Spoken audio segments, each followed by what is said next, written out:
and welcome to my channel. I'm Ali and this is Rowan.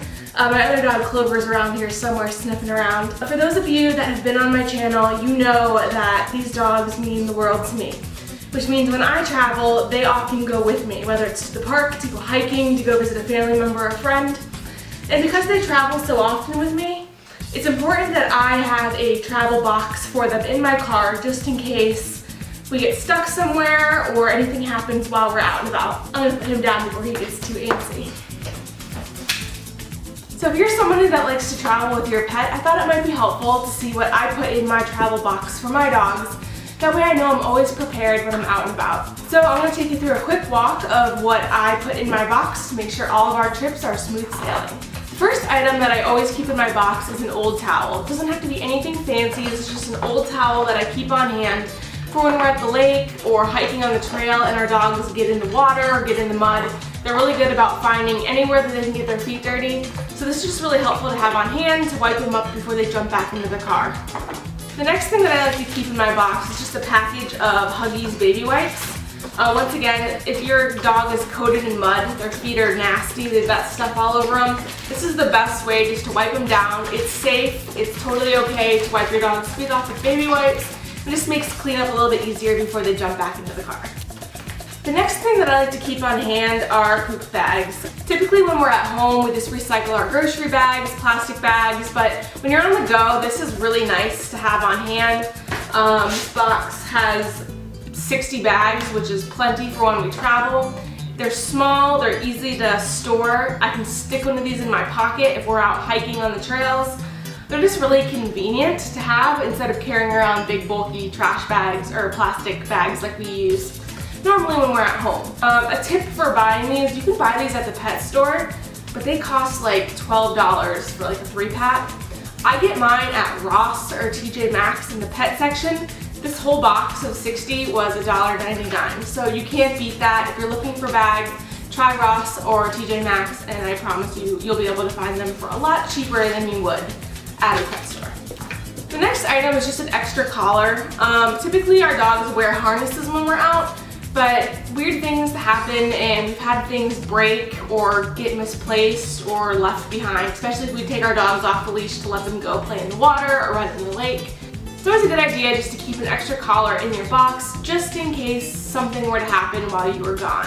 The next item, which our dogs love, are these antler bones. If we're going on really long car trips, this is a great way to keep our dogs busy and happy and entertained while we're in the car.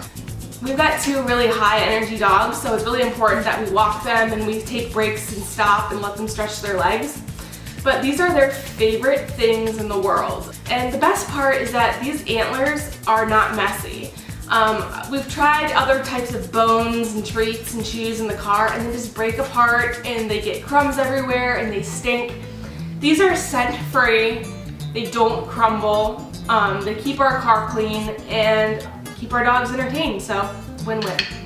Next is just a bag of treats. It's just nice to have a couple little small handheld treats in the box so that we can treat our dogs every once in a while to a snack. This isn't like a vital thing to have in your box, but we just always keep a bag just in case we want to give our dogs a little treat. Another thing I will say is when we're going on long road trips, I don't have it here with me, but when we go on big car trips, we always pack at least a meal or 2 of our dog's food in Ziploc bags and stick them in the box.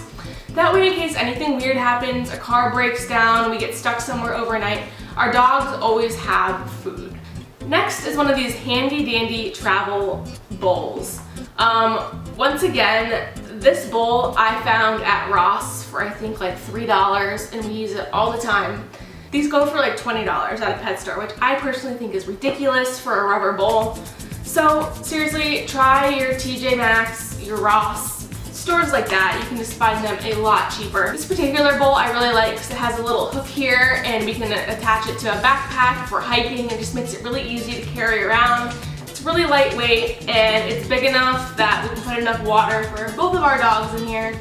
It just makes life really easy when we're outside hiking around and it's hot outside and they need water. Speaking of water, we always keep a couple of water bottles in our box. That way we have them on hand. We can throw them in a backpack if we're hiking, or when we're on a really long car ride and we stop for gas or for food, we can fill up a water bowl and let our dogs have a drink. So having a couple water bottles inside this box is something that we always have. Last but not least, I've got 2 homemade sprays here. One is a lavender spray, so it's just a calming, relaxation type of spray. It seems to just settle our dogs down a little bit so they can relax. The other spray is a homemade bug spray. It's just made with water and essential oils, and I feel really good about putting this on my dogs. I know it's safe, I know that it works. Of course our dogs use regular flea and tick medication, but it's just a little extra protection to keep them safe while we're out and about. Both of these sprays are really easy and simple to make, and they're very inexpensive. So I'm going to create a blog post that gives the recipes for these sprays. So if you want to check that out, I will have the link below. Now the last big thing that I have not talked about yet that I include in this box is a dog first aid kit. And I decided, because that's another lengthy thing on its own, that I'm going to be doing a separate video on dog first aid and what I keep in my first aid pouch for my pets. So stay tuned, that will be coming eventually. Once it's made, I will once again put the link to it below so you can check that out. Until then, this is my dog box for my dogs, and it always goes in the car with us when we're on the trip. Hope that you found this helpful. If you did, I hope that you will like and subscribe and share this blog post with all of your pet loving friends. And until next time, hope you have a great day, and I'll see you later. Bye.